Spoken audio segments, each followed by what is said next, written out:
राधे राधे भक्तों, रक्षाबंधन का पावन पर्व आते ही हर बहन के मन में अपने भाई के लिए प्रेम और उसकी लंबी उम्र की प्रार्थना जाग उठती है। लेकिन इस बार रक्षाबंधन को लेकर लोगों के मन में कई तरह के सवाल हैं।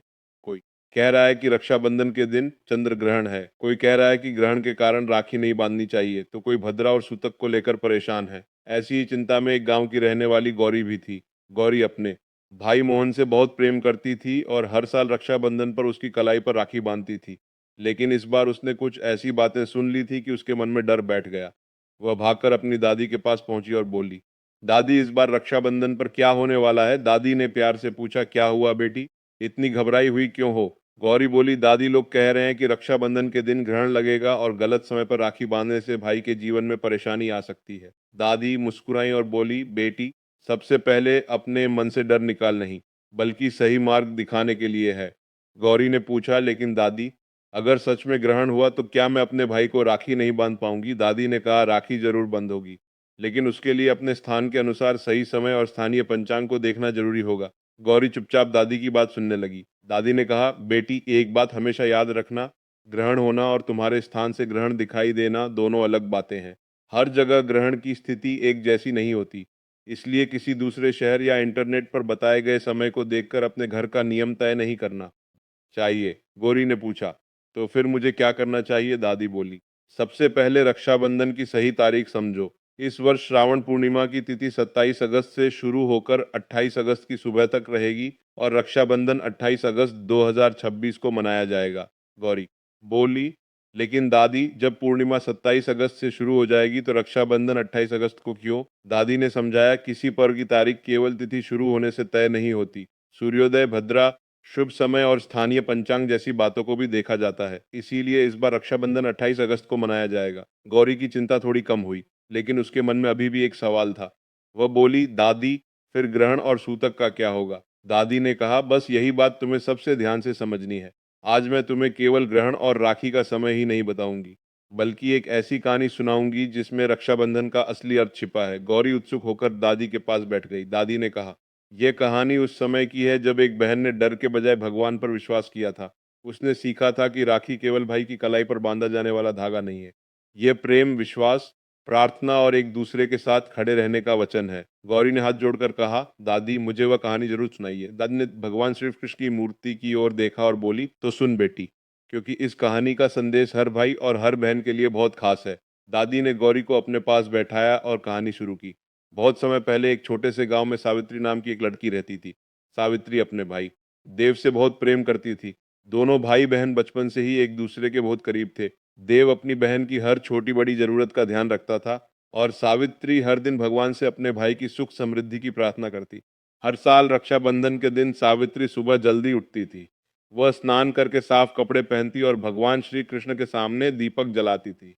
फिर वह रोली, अक्षत, मिठाई, दीपक और राखी से अपनी थाली सजाती थी। लेकिन एक साल रक्षाबंधन से कुछ दिन पहले देव को अचानक दूसरे शहर जाना पड़ा।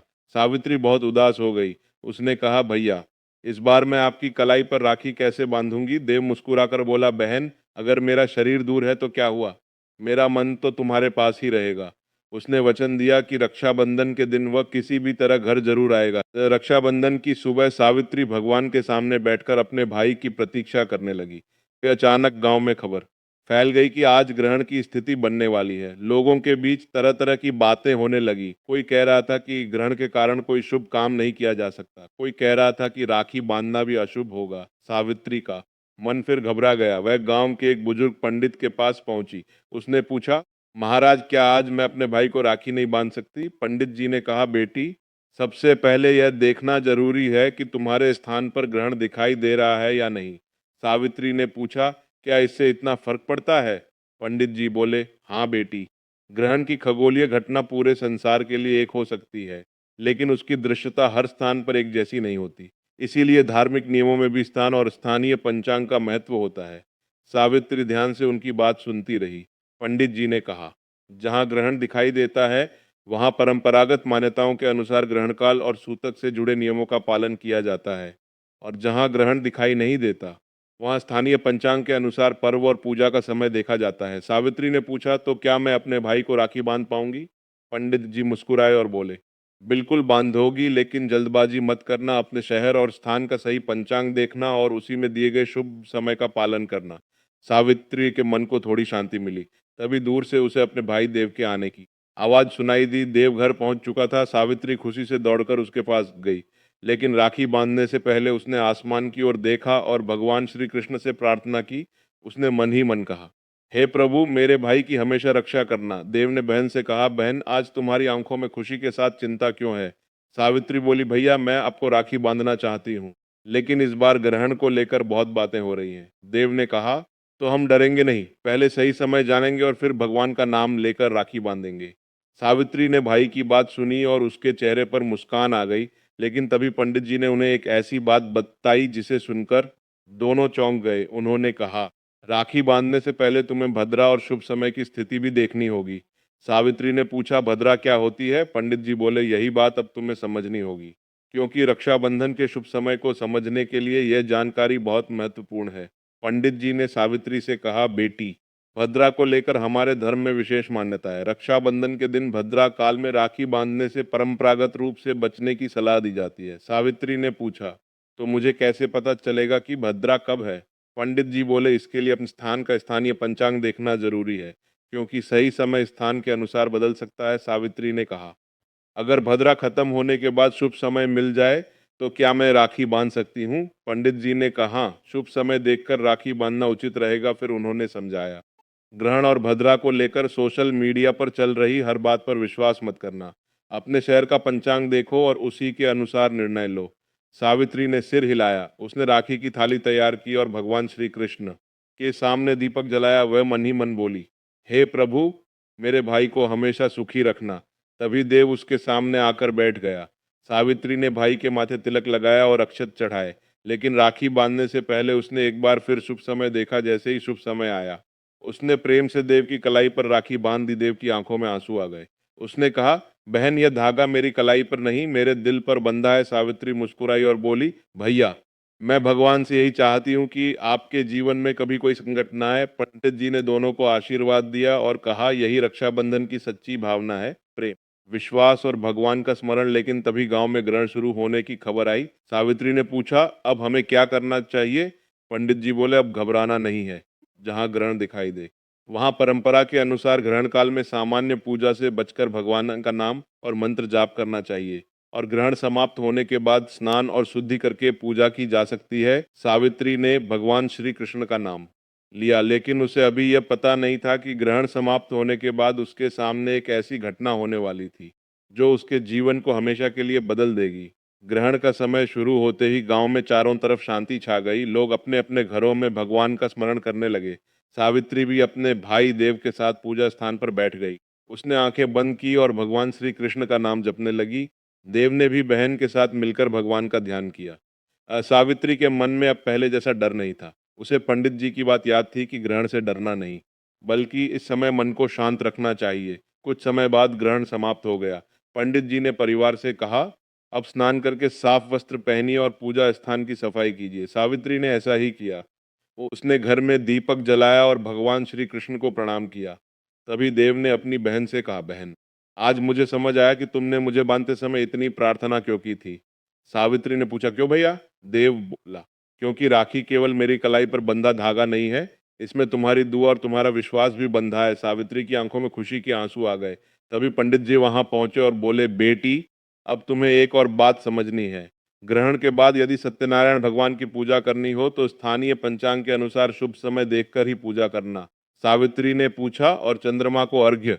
पंडित जी बोले, उसका समय भी अपने स्थान पर चंद्रमा के दर्शन और ग्रहण की स्थिति देखकर तय करना। सावित्री ने सिर झुकाकर कहा, अब मैं समझ गई कि हर जगह एक ही नियम लागू नहीं किया जा सकता। पंडित जी मुस्कुराए और बोले, यही सबसे जरूरी बात है। रक्षाबंधन प्रेम का पर्व है, इसलिए ग्रहण को लेकर अपने मन में भय मत रखो। सही समय जानो, भगवान का स्मरण करो और श्रद्धा से पर्व मनाओ। उस रात सावित्री ने अपने भाई की कलाई पर बंधी राखी को देखा। उसे लगा जैसे उस छोटे से धागे में पूरे परिवार की खुशियां बंधी हों। लेकिन तभी देव ने उसे एक ऐसी बात बताई जिसे सुनकर सावित्री भावुक हो गई। देव बोला, बहन, इस बार मैं तुम्हें सिर्फ उपहार नहीं दूंगा, मैं तुम्हें एक वचन दूंगा। सावित्री ने पूछा, कैसा वचन? देव ने कहा, जब भी तुम्हें मेरी जरूरत होगी मैं तुम्हारे साथ खड़ा रहूंगा। सावित्री की आंखों से लेकिन कहानी अभी खत्म नहीं हुई थी। अगली सुबह दादी ने गौरी से कहा, अब इस कहानी का सबसे बड़ा रहस्य सुनो, जो तुम्हें रक्षाबंधन का असली अर्थ समझाएगा। दादी ने गौरी से कहा, बेटी, इस कहानी का सबसे बड़ा संदेश समझो। रक्षाबंधन केवल भाई की कलाई पर राखी बांधने का पर्व नहीं है। यह भाई बहन के बीच प्रेम, विश्वास और जिम्मेदारी का पवित्र बंधन है। गौरी ध्यान से दादी की बातें सुन रही थी। दादी बोली, ग्रहण हो या कोई दूसरी परिस्थिति, हमें डरकर नहीं बल्कि श्रद्धा के साथ निर्णय लेना चाहिए। अगर आपके स्थान पर ग्रहण दिखाई देता है तो स्थानीय पंचांग और धार्मिक परंपरा के अनुसार ग्रहण काल से बचकर राखी का शुभ समय चुने। और अगर आपके स्थान पर ग्रहण दिखाई नहीं देता है तो स्थानीय पंचांग में दिए गए शुभ समय के अनुसार रक्षाबंधन मनाया जा सकता है। गौरी ने पूछा, दादी, तो क्या सबसे जरूरी बात यही है कि अपने शहर का पंचांग देखे? दादी मुस्कुराकर बोली, हाँ बेटी, यही सबसे जरूरी बात है। किसी दूसरे शहर का समय देखकर अपने यहाँ नियम तय मत करना।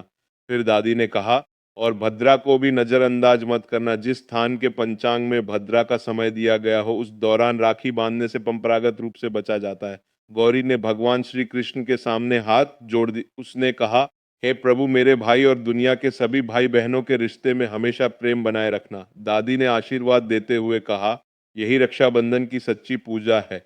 बहन राखी बांधते समय भाई के लिए मंगल कामना करे और भाई अपनी बहन के सम्मान और सुख का संकल्प ले।